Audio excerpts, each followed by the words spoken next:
And thank you for sharing with me these extracts from One Man in His Time, the show I'll be performing next year to celebrate, somewhat belatedly, the 30th anniversary of the Bell Shakespeare Company, and also to celebrate the language of Shakespeare. I know a bank where the wild thyme blows, where oxlips and the nodding violet grows, quite over-canopied with luscious woodbine, with sweet musk roses and with eglantine. There sleeps Titania some time of the night, lulled in these flowers with dances and delight. And there the snake throws her enamelled skin, weed wide enough to wrap a fairy in. Now, you can't translate that. You can translate the names of the flowers, you can translate Shakespeare's ideas and philosophy, but you can't translate those sounds, those cadences, the word music. You can't translate the Shakespeare of it. I was overwhelmed by Shakespeare's language at an early age, and by the time I was 15, I decided I was going to be an actor and go on stage and speak that language. But it wasn't just the language, there were other things too. I was struck by Shakespeare's humanity, his deep understanding of the workings of the human mind and heart. He had an interest in all levels of society, and that often led him to empathize with the underdogs, the outcasts, who were discriminated against by society, people like Othello, the black man, Caliban, the so-called savage, and Shylock, the Jewish moneylender in The Merchant of Venice. All his life, Shylock has been victimized by the Christian community, mocked, reviled, spat on. And so when he's asked why he wants to be revenged on his chief antagonist, Antonio, Shylock answers, "He hath disgraced me, and hindered me of 500,000, laughed at my losses, mocked at my gains, scorned my nation, thwarted my bargains, cooled my friends, heated mine enemies. And what's his reason? I'm a Jew. Hath not a Jew eyes? Hath not a Jew hands, organs, dimensions, senses, affections, passions, fed with the same food, hurt with the same weapons, subject to the same diseases, cured by the same means, warmed and cooled by the same winter and summer as a Christian is? If you prick us, do we not bleed? If you tickle us, do we not laugh? If you poison us, do we not die? And if you wrong us, shall we not revenge? If we are like you in the rest, we will resemble you in that.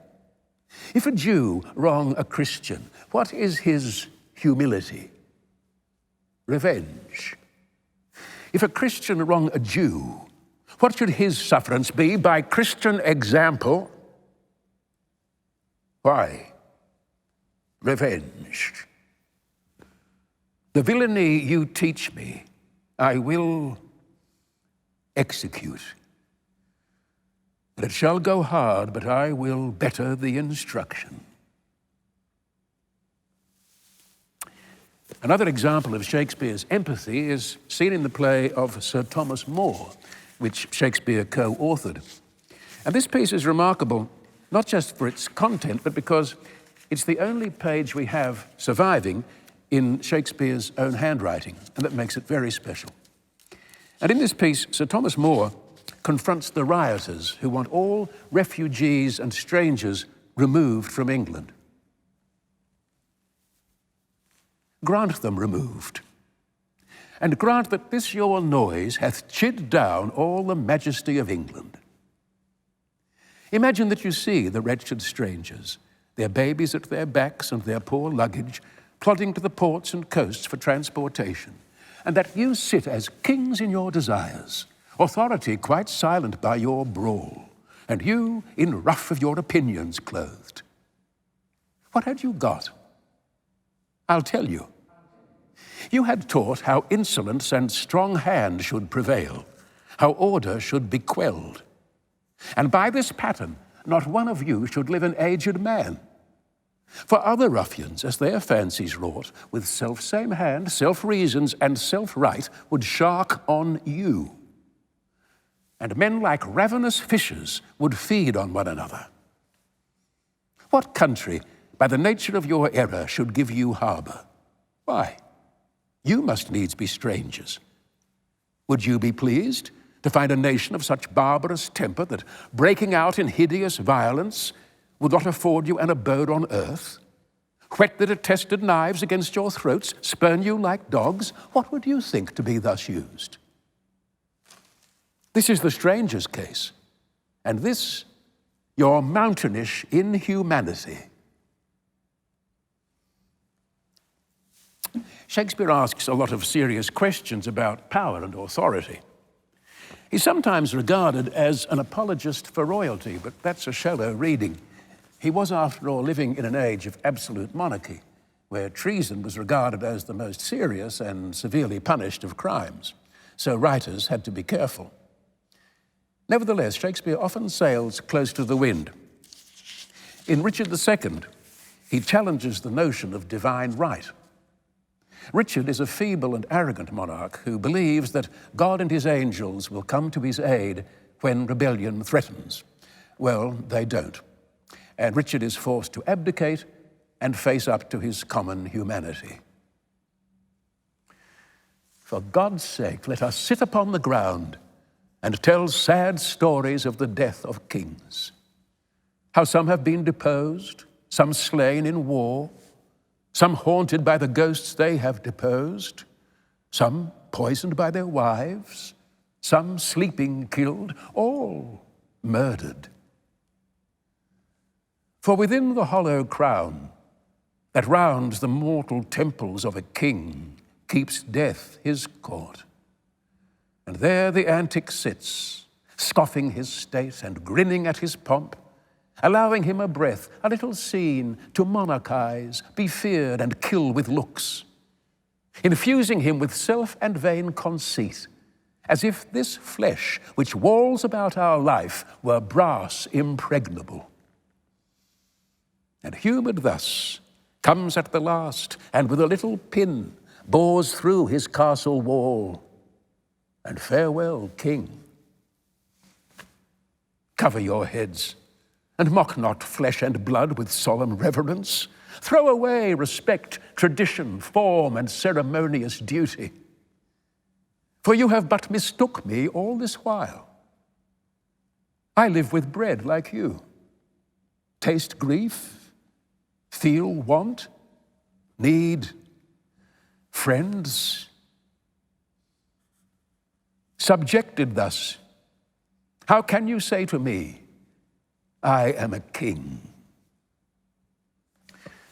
Authority is challenged all the way down the line. It's not just kings and dukes who have power, but country magistrates as well. We meet a couple of them in Henry IV. They don't add much to the story, but they do add an extra colour to Shakespeare's portrait of medieval/Elizabethan England. Their names are Justice Shallow and his cousin, Justice Silence. Come on, sir. Give me a hand, sir. Give me a hand, sir. An early stirrer by the rood. And how doth my good cousin Silence? Good morrow, good cousin Shallow. But yeah, sir, how doth my cousin, your bedfellow, and your fairest daughter and mine, my goddaughter Ellen?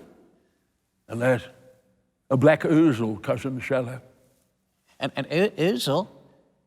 She's a cuckoo. Ah, she's a cuckoo. She's a cuckoo. But yea and nay, sir, I dare say my cousin William has become a good scholar. He's at Oxford still, is he not? Indeed, sir. To my cost. Oh, well, yeah, Oxford, yes. He must then to the Inns of Court shortly. I was once of Clement's Inn, where I think they will talk of mad Shallow yet. You were called Lusty Shallow then, cousin. Oh, by the mass, I was called anything. I would have done anything too, and roundly too. There was I and little John Doit of Staffordshire, and Black George Barnes, and Francis Pickbone, and Will Squeal, a Cotswolds man. Ah, you had not 4 such swingebucklers in all the Inns of Court again. And I may say to you, we knew where the Boner Robers were and had the best of them all at commandment. And then there was Jack Falstaff, now Sir John. He was a boy then and page to Thomas Mowbray, the Duke of Norfolk. I saw him break Scoggin's head at the court gate when he was a cracknot thus high. And the very same day did I fight with one Samson Stockfish, a fruiterer behind Gray's Inn. Oh, Jesu, the mad days that I have seen. And to see how many of me old acquaintance are dead. We shall all follow, cousin. Oh, certain, very sure. Oh, yes, death, as the psalmist saith, is certain to all. Oh, yeah, all shall die, yes. Yeah. How much is a yoke of bullocks at Stamford Fair? Truly, cousin, I wasn't there. Oh, you weren't, I see, yeah, death is certain. Mm. Is old Double of your town living yet?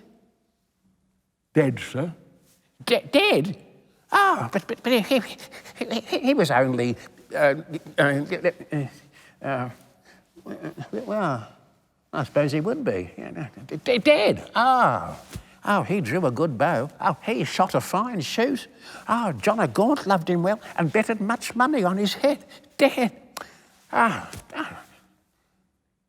How much is a flock of ewes now? They're after as they be. Good flock of ewes might cost you £10. 10 pounds, yeah. Sure. Oh. And is old Double dead? Dead, sir.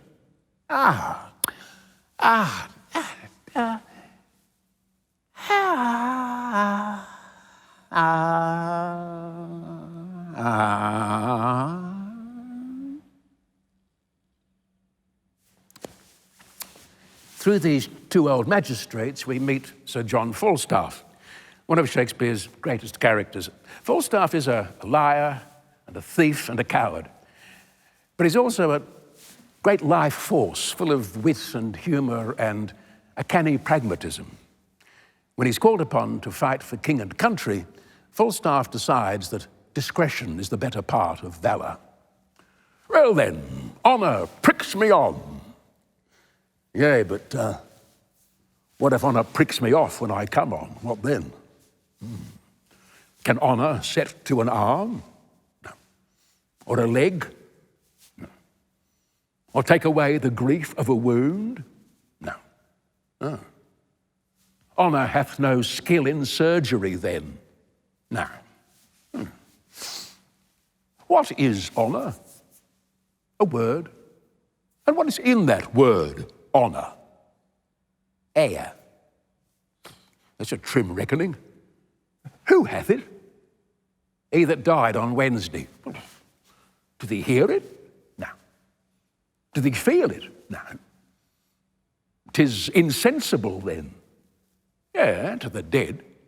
But will it not live with the living? No. Detraction will not suffer it. Well, then I'll none of it. Honour is merely words on a tombstone. And so ends my catechism. We've been going through a pretty tough time this last 6 months or so with COVID-19. It's been a time of great uncertainty. I've had my bouts of depression and anxiety, which I'm assured is quite normal. But across society at large, we have seen an increase in alcoholism, domestic violence, and suicide. In 1942, the French philosopher Albert Camus wrote, "There is only one really serious philosophical question, and that is suicide. Judging whether life is or is not worth living amounts to answering the fundamental question of philosophy." 400 years earlier, Hamlet said the same thing. To be or not to be, that is the question. When life seems meaningless and devoid of purpose, is suicide the only rational response? What did Camus decide? What does Hamlet decide? And what does Shakespeare think about it? Those are some of the issues I'll be looking at in One Man in His Time. Some people will say, but we can't know what Shakespeare thought because he's so ambivalent, so hidden inside his works. But I think that all great art is autobiographical. It moves us because it reveals something so intimate, so profoundly secret, that we are grateful for the integrity and the honesty. And some people say, well, we don't know what Shakespeare was like. We don't know what he thought, but I think we know everything about Shakespeare.